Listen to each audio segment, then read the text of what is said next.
안녕하세요. 지난주 수요일 날 시드니를 방문하고 거기서 일정을 보내고 브리즈번에서 일정을 보냈고요. 월요일 날 뉴질랜드 오클랜드로 와서 지금 3일 동안 일정을 보내고 내일 한국으로 출발합니다. 갑자기 왜 호주를 방문하냐 이러시는 분들 계시지만 시간이 많아서 또 유튜브 영상을 촬영하려고 홍보 때문에 오려고 했던 것은 아닙니다. 영어를 구사하는 대표적인 나라 중에 하나가 호주 그리고 뉴질랜드이죠. 그리고 북미 지역에서는 캐나다 지역이 있습니다. 여기서 가장 중요한 게 빛이 너무 밝으니까, 그리고 전면유리 시공을 안 하니까 그런지 몰라도 시인성이라는 단어는 나오지 않습니다. 오래가는 필름이 드물다고 합니다. 오래가는 필름, 내구성이 좋은, 쉽게 말해서 버블이나 녹아내림 현상, 코팅이 이격되는 현상이 대표적이죠. 세계 유수에 다 알만한 가장 큰 브랜드가 들어와서도 그런 고충을 겪는다고 합니다. 이쪽 온도는 어떤지, 도로에 있는 차들은 어떻게 틴팅이 되어져서 돌아다니는지, 틴팅의 농도는 현재 틴팅 샵에서 어떻게 운영이 되고 있고 안내가 되고 또 시공이 되어지는지 너무 궁금했었습니다. 물론 웹에서 서칭하면 정보는 나옵니다. 충분히 나오지만 사람을 직접 만나서 그 사람들의 표정과 느낌과 뉘앙스를 느끼면서 브랜드의 어떤 현지화 작업을 위해서는 반드시 한 번쯤은 나와야 된다고 생각을 했었습니다. 어떻게 보면 지금 이 자리가 총평 같은 그런 자리입니다. 호주와 뉴질랜드를 방문하면서 느꼈던 총평입니다. 그런데 정말 이상한 것은 자외선이 많은데도 불구하고 틴팅 되어 있는 차가 굉장히 드뭅니다. 이거는 아마 여러 가지 환경적인 영향이 있을 것 같습니다. 민족성에도 영향이 있고요. 또 유럽인이 호주라는 나라를 지배하지 않았습니까? 그 역사적인 배경이 있는 것 같습니다. 영국에서의 틴팅 법규가 그대로 오지 않았나라는 생각이 듭니다. 사실은 굉장히 아쉬움을 느꼈습니다. 이 법규는 국민의 건강과 삶의 질을 높이기 위한 제도 개선이 정말 절실하다는 생각을 했습니다. 한국에도 틴팅 법규가 있지만 정말 현실적인 국가라고 생각을 해요. 한국에서 거리에다가 휴대폰이나 노트북을 놔도 아무도 훔치지 않는 나라인데, 총기 소지가 불가능한 나라인데 틴팅을 해서 뭐합니까? 하지만 호주나 이런 나라는 조금 상황이 다를 수 있습니다. 미국도 마찬가지고요. 현실적으로 좀 더 발전했으면 좋겠다는 생각입니다.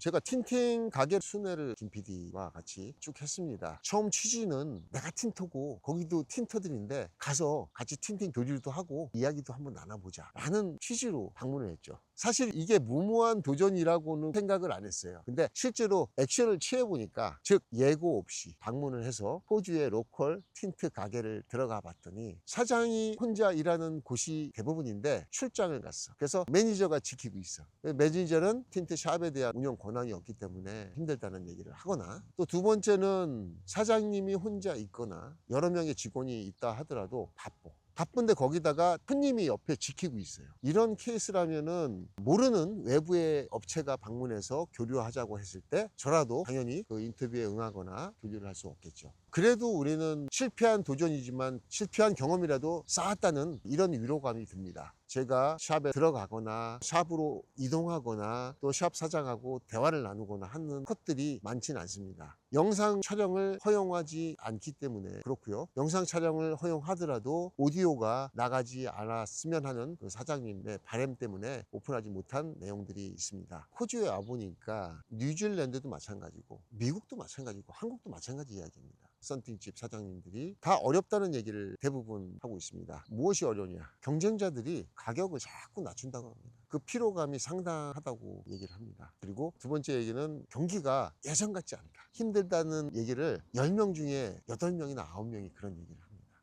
저는 틴팅 사업을 1995년도에 시작을 했습니다. 시작할 때 누군가 그런 얘기를 했습니다. 경기가 이렇게 어려운데 너 사업할 거냐? 그리고 IMF가 찾아왔을 때는 두말할 필요 없는 거죠. 다 죽는다고 했었으니까. 그리고 2008년도 모기지 서브프라임이라고 해서 미국에서 시작된 금융위기가 한국에도 도래가 돼서 자영업을 하시는 분들, 또 중소기업을 하시는 분들이 어렵다고 얘기를 들었습니다. 그 이후에 코로나가 몇 년 전에 왔었죠. 다 죽게 생겼다고 그랬습니다.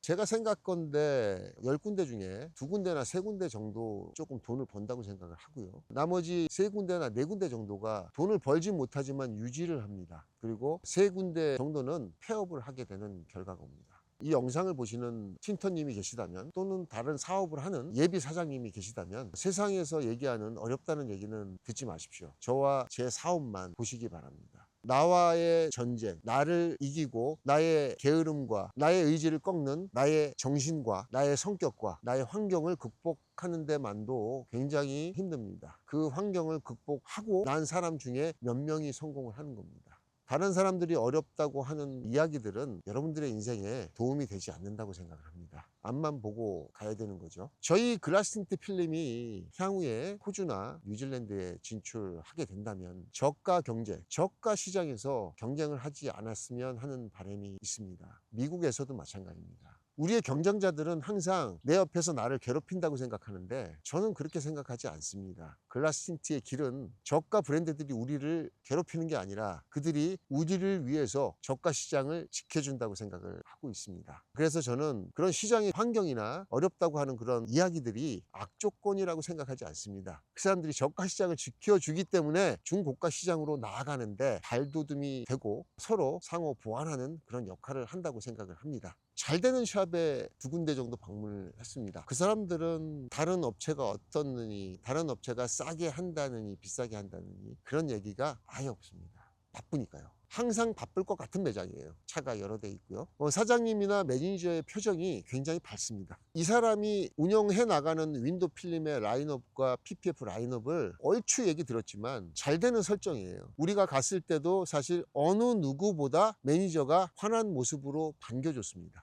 뉴질랜드에서는 한국 틴터가 가장 많은 상황이고요. 그 다음에 중국인, 베트남, 중동 계열의 이민 온 기술자들이 틴팅 업계에 종사하고 있는 상황인데 정말 키위가 운영하는 업체를 찾기가 정말 힘들었어요. 근데 어떤 한국 업체, 어떤 중국인 업체보다 더 밝은 모습으로 응대해줬고 관심을 보였습니다. 놀라운 사실이죠. 그가 말해주는 이야기 속에는 부정적인 이야기가 없었고 열려있는 마음으로 필름에 대해서 관심 표명을 해줬습니다. 이런 긍정적이고 밝고 오픈된 그런 마인드가 살아가는데 또 사업을 운영하는데 굉장한 힘이 되고 에너지가 될 거라고 저는 생각을 해봤습니다. 영상을 통해서 대단한 정보, 대단한 경험을 통해서 각본이 있고 준비된 그런 영상을 준비하지 못해서 한편으로는 죄송하게 생각하지만 저는 나름대로 얻어가는 게 굉장히 큽니다. 이런 기후를 직접 경험할 수 있다는 거. 그 다음에 도로에 있는 자동차들을 이동하면서 신물나게 봤습니다. 우리 PD도 그렇고 정말 신물나게 봤습니다. 진짜 로컬에서 이렇게 볼 수 있는 이거 하나만으로도 크게 얻었다고 생각을 해요. 로컬에서 무슨 일이 벌어지는지 저는 눈으로 보고 또 마음으로 느끼고 향후에 한국 이외의 다른 나라에 필름을 공급하는 데 큰 자료, 좋은 소스가 됐다고 생각을 합니다. 총 9박 10일이죠. 오늘이 9일째입니다. 내일 12시 비행기로 뉴질랜드 오클랜드 공항에서 인천공항까지 11시간입니다. 내일 한국으로 돌아가도록 하겠습니다. 앞으로도 한국에서나 또 해외에서 활동하는 모습 많은 응원과 성원 부탁드리겠습니다. 영상을 봐주셔서 너무 감사드립니다. 다음에 좋은 컨텐츠로 찾아뵙도록 하겠습니다. 감사합니다.